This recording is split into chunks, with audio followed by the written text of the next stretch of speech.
शुभम करोति मंगलम। प्रभु श्री राम की कृपा आप सभी पर बनी रहे। मैं रूपाली श्रीवास्तव आप सभी का हार्दिक स्वागत करती हूँ, अभिनंदन करती हूँ हमारे YouTube channel astro solution point और रूपाली श्रीवास्तव में आप सभी स्वस्थ होंगे, प्रसन्न होंगे, ऐसी मेरी मनोकामना है। आप सभी को बसंत पंचमी की हार्दिक शुभकामनाएं। बसंत पंचमी का त्योहार आपके जीवन में नया बसंत लेकर आए, आप खूब फूले फले आपके जीवन में, आप उन्नति की तरफ निरंतर आगे बढ़ते रहें, स्वस्थ रहें, ऐसी मेरी मनोकामना है। आज हम चर्चा करने वाले हैं बसंत पंचमी के विषय में कि बसंत पंचमी का त्योहार हम क्यों मनाते हैं, इसके पीछे क्या पौराणिक कथा है, साथ ही साथ बसंत पंचमी के दिन हमें कौन से अचूक उपाय करना चाहिए। लेकिन उससे पहले मैं आपको याद दिला दूं कि आपने अगर अभी तक हमारे YouTube channel astro solution point और रूपाली श्रीवास्तव को सब्सक्राइब नहीं किया है तो उसे सब्सक्राइब अवश्य कर लें। साथ ही साथ अगर आपको हमारे वीडियो अच्छे लगते हैं तो इसे लाइक और शेयर करना बिल्कुल भी ना भूलें। तो चलिए चर्चा करते हैं बसंत पंचमी की। तो माघ पक्ष शुक्ल पक्ष की पंचमी तिथि को हम बसंत पंचमी का त्योहार मनाते हैं। जैसे कि नाम से ही विदित है कि बसंत के आगमन के उत्साह के रूप में हम बसंत पंचमी का त्योहार मनाते हैं। साथ ही साथ ज्ञान की देवी, संगीत की देवी, शिक्षा की देवी माँ सरस्वती की पूजन आराधन का ये दिन है। इस दिन माता सरस्वती, ब्रह्मा जी ने जब यज्ञ किया तो उस यज्ञ से एक सुंदर कन्या सफेद रंग की साड़ी पहने, हाथों में वीणा लिए, धन्य धान्य से परिपूर्ण मधुर आभूषणों से, सुंदर आभूषणों से परिपूर्ण एक कन्या उत्पन्न हुई, जिनका जमीन पर पैर रखते ही चारों तरफ हरियाली फैल गई और जो वातावरण था फूलों से सुगंधित होकर चारों तरफ पूरे पीले फूल खिल उठे। तो इस दिन से ही बसंत के आगमन और माता सरस्वती के जन्म का उत्सव इस दिन मनाया जाता है, जो कि माघ पंचमी की माघ महीने की पंचमी तिथि को मनाया जाता है। तो 2024 में यह पर्व हम 14 फरवरी दिन बुधवार को हम ये पर्व मना रहे हैं। इस दिन माँ सरस्वती का पूजन अवश्य करें। सरस्वती जी के पूजन से अज्ञानता दूर होती है, क्योंकि ज्ञान की देवी माँ सरस्वती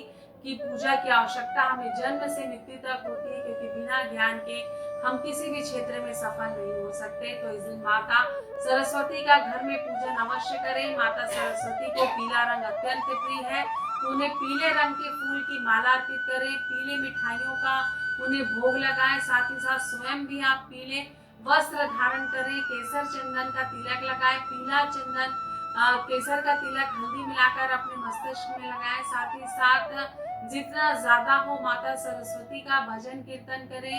अपने घर में आपके जो भी घर में बच्चे हैं उनसे माता सरस्वती का उनके पूजन कराएं, क्योंकि माता सरस्वती ज्ञान की देवी है और उनके आशीर्वाद के बिना जीवन में कुछ भी अपने कैरियर में सफलता को प्राप्त कर पाना असंभव है।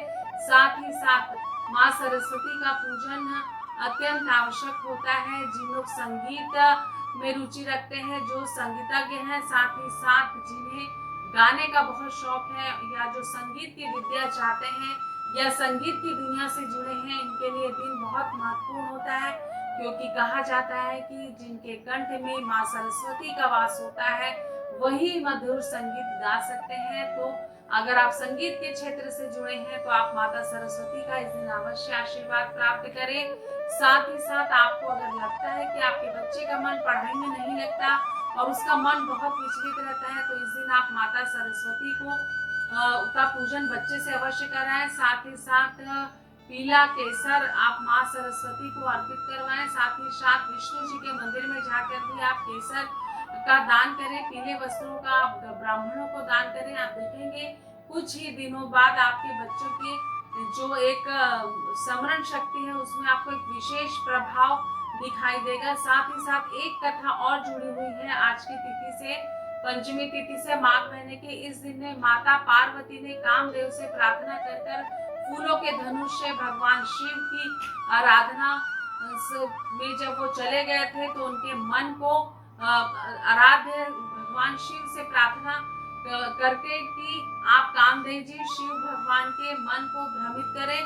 तो इस दिन कामदेव जी ने धनुष बनाकर फूलों का भगवान शंकर को गृहस्थ जीवन में जाने के लिए उनके ध्यान को केंद्रित किया था।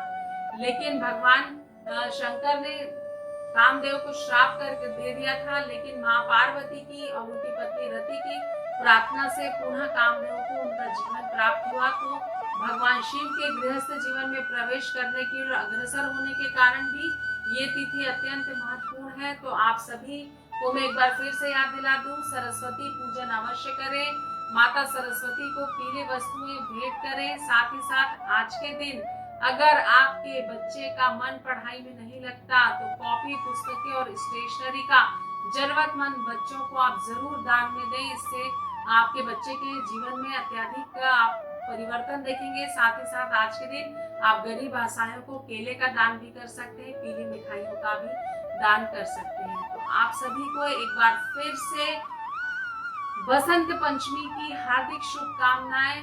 हमारा देश, हमारा राज्य सुखी रहे, समृद्ध रहे और हमारे देश में हरियाली यूं ही बढ़ती रहे। हमारे राज्य की फसल हरियाली मय रहे, हमारे किसान अच्छी फसल का निर्माण कर पाए। इन्हीं शुभकामनाओं के साथ एक बार फिर से आप सभी को बसंत पंचमी की हार्दिक शुभकामनाएं। नमस्कार।